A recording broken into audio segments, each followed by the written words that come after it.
দেখেন মাশাআল্লাহ কি সুন্দর মাছ, অনেক সুন্দর মাছগুলো, অনেক মানে ভালো লাগতেছে। ওইদিকে আরো মাছ কাটতেছে, তারপরে এদিকে দেখেন আরো কি সুন্দর দেখা যাইতেছে মাছগুলো। আপনাদেরকে একটু zoom করে দেখাই। এটা হচ্ছে চিতল মাছ, চিতল মাছ এটা। আর এখানে অনেক ধরনের মাছ আছে, সবকিছু মাছের নামও আমি জানি না।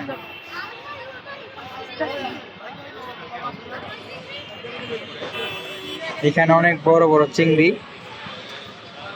তারপরে আরো রুই মাছ, তারপরে বড় পাঙ্গাস। আর এদিকে অনেক মাছ আছে।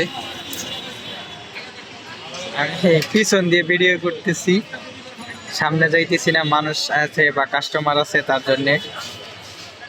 তাই এখানে দেখেন, অবশ্যই ভালো লাগবে।